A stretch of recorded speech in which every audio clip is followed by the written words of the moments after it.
Alhamdulillahirrabbilalamin. Sudah siap? Hari ini kita akan mempelajari IPS semester 1 dengan judul Keluarga Awal Kehidupan. Tujuan dan indikator capaian pembelajaran. Setelah melakukan pembelajaran, diharapkan kalian mampu 1. Mendeskripsikan sejarah asal-usul keluarga. 2. Mampu menjelaskan interaksi antar wilayah. 3.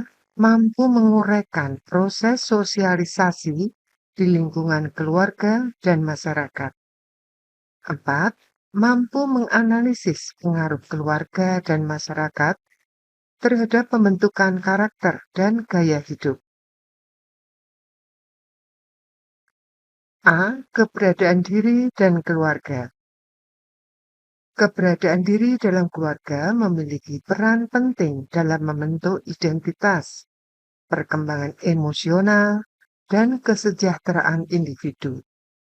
Anggota keluarga adalah individu-individu yang termasuk dalam lingkup keluarga dan memiliki hubungan darah atau hubungan hukum dengan anggota keluarga lainnya. Seperti gambar nomor 1. B. Mengenal lokasi tempat tinggal. 1. Lokasi. Lokasi merupakan letak objek di permukaan bumi. Lokasi dibedakan menjadi lokasi absolut dan lokasi relatif. Lokasi absolut merupakan letak yang bersifat tetap terhadap sistem koordinat. Contoh dari lokasi absolut yaitu Indonesia terletak pada 6 derajat lintang utara sampai 11 derajat lintang selatan dan 95 derajat bujur timur sampai 141 derajat bujur timur. Seperti tampak gambar 2, letak astronomis Indonesia 95 derajat sampai 141 derajat bujur timur dan 11 dan 6 derajat lintang utara sampai 11 derajat lintang selatan.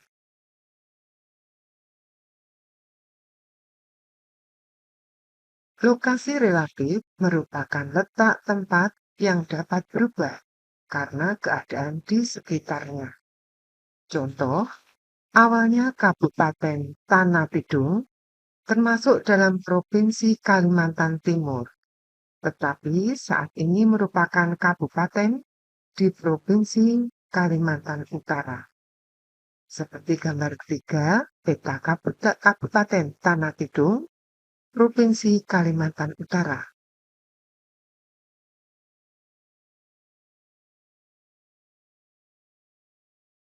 Dua kondisi wilayah Indonesia.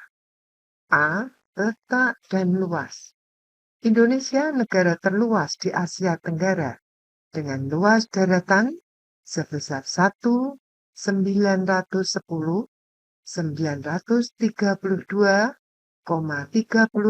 km persegi dan luas lautan mencapai 5,8 juta kilometer persegi. Berdasarkan sumber dari Kemenfo Maritim pada tahun 2019. Secara geografis, Indonesia berada di antara 2 benua dan 2 samudra, yaitu benua Asia dan Australia, serta Samudra Hindia dan Pasifik. Tampak dalam gambar 4, Indonesia berada di antara 2 benua dan 2 samudra. Ini benua Asia dan benua Australia. Dan diapit benua Samudra Pasifik dan Samudra Hindia.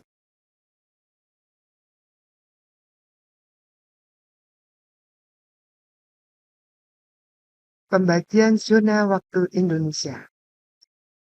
Penetapan 3 zona waktu seperti sekarang ini dimulai sejak 1 Januari 1988.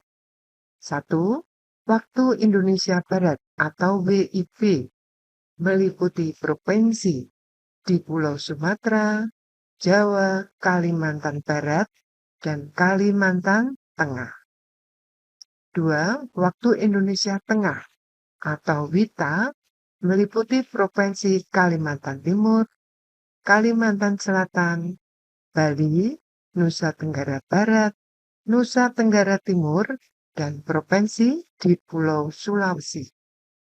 Sedangkan yang ketiga, Waktu Indonesia Timur atau WIT meliputi provinsi di Pulau Papua dan Maluku. Seperti tampak dalam gambar 5, pembagian zona waktu Indonesia. Ini waktu Indonesia Barat, seperti yang disebutkan barusan. Ini merupakan wilayah Indonesia Tengah karena memang posisinya berada di tengah-tengah, dan waktu Indonesia Timur.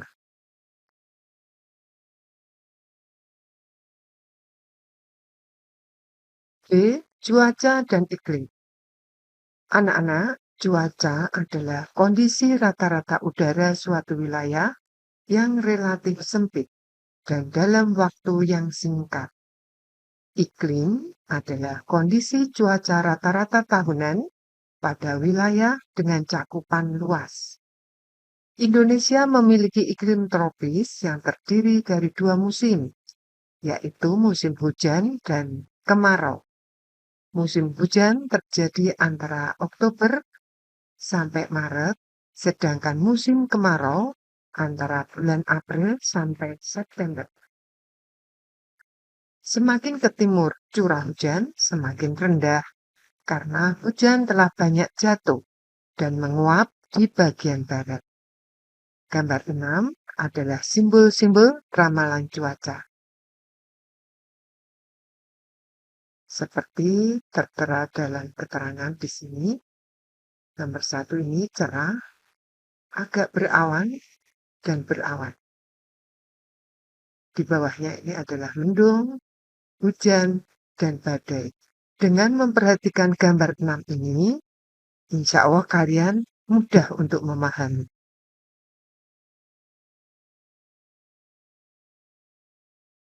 Pengaruh unsur-unsur iklim terhadap tanaman. 1. Penyinaran matahari. Lamanya penyinaran matahari dapat mempengaruhi fotosintesis tanaman dan dapat meningkatkan suhu udara. 2. Suhu. Mengurangi kadar air sehingga cenderung menjadi kering. 3. Kelembapan, yaitu pengaruh kelembapan udara terhadap tanaman, yaitu membatasi hilangnya air. 4. Angin. Pengaruh angin terhadap tanaman yaitu membantu proses penyerbukan secara alami dan mengurangi kadar air. 5. Curah hujan. Pengaruh hujan terhadap tanaman yaitu dapat meningkatkan kadar air dan mengikis tanah.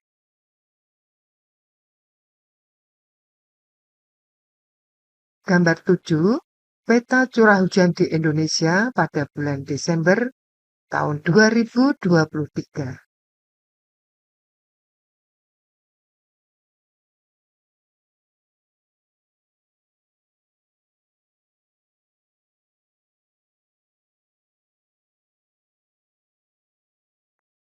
Dalam peta 7 ini, kalian dapat melihat bahwa peta-peta di sini beraneka warna.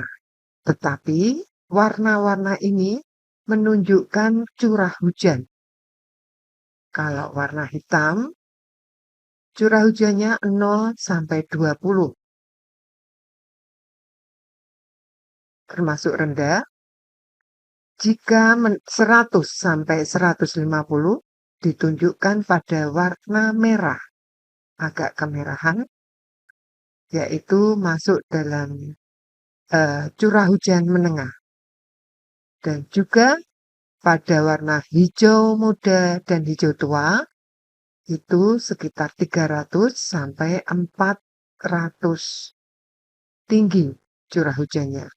Dengan memperhatikan warna yang ada di peta, Kalian juga harus membaca warna-warna atau legenda yang ada di dalam peta gambar 7 ini.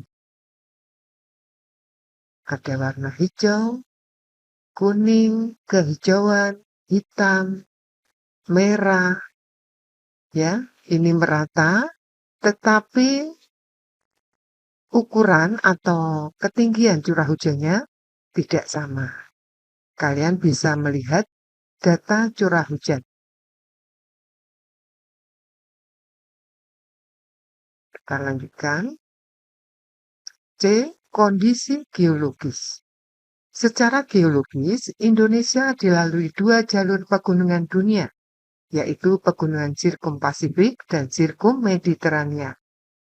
Letak tersebut menyebabkan Indonesia memiliki banyak gunung api aktif, kurang lebih sebanyak 127. Aktivitas vulkanik yang intens di Indonesia terjadi karena pertemuan tiga lempeng dunia, yaitu Eurasia, Indo-Australia, dan Pasifik. Aktivitas ketiga lempeng tersebut juga membuat Indonesia menjadi wilayah yang rawan terjadi gempa bumi. Gambar 8, letak geologis Indonesia. Ini Sirkum Mediterania dan lempeng Pasifik yang berdekatan dengan Sirkum Pasifik. Adapun Sirkum Mediterania berdekatan dengan lempeng Indo-Australia.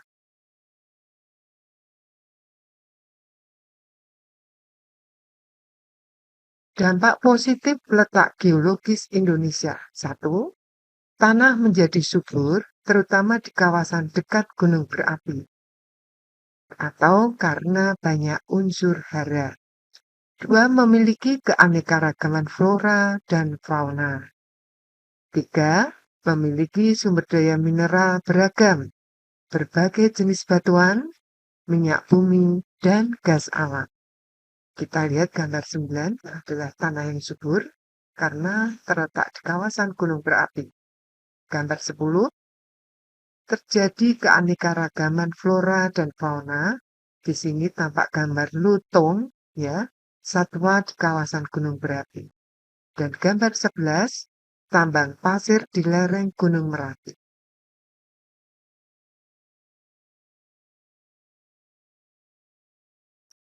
Tiga, pemahaman lokasi melalui peta. A. Komponen peta. 1. Judul peta merupakan identitas untuk mengetahui dan menginterpretasikan daerah yang tergambar dalam peta. 2. Skala peta merupakan perbandingan jarak pada peta dengan jarak sebenarnya. 3. Simbol peta, yaitu mewakili objek sebenarnya di lapangan. 4. Warna peta menggambarkan kenampakan yang ada di peta. Sedangkan 5, legenda peta, yaitu merupakan keterangan simbol-simbol yang ada dalam peta untuk mempermudah pengguna dalam membaca dan menginterpretasikan peta. B. Fungsi peta. 1. Memperlihatkan letak suatu tempat dengan tempat lainnya di permukaan bumi. 2. Menunjukkan ukuran suatu objek seperti jarak dan luas daerah. 3. Menampilkan bentuk objek di permukaan bumi, misalnya bentuk benua dan negara. 4. Menyajikan data mengenai potensi suatu daerah.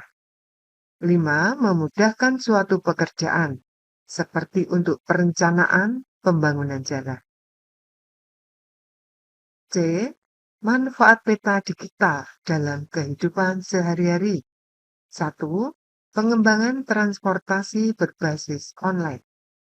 2. Perhitungan estimasi biaya ekspedisi pengiriman barang secara cepat. 3.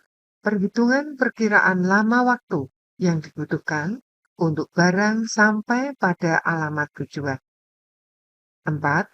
Memudahkan menemukan alamat tujuan. 5. menyajikan berbagai alternatif jalan yang dapat dipilih agar waktu lebih efisien. Sampailah kita pada tugas individu dan kelompok anak-anak, yaitu satu, kerjakan lembar aktivitas 1, 2, 3, dan 7. Ini secara individu.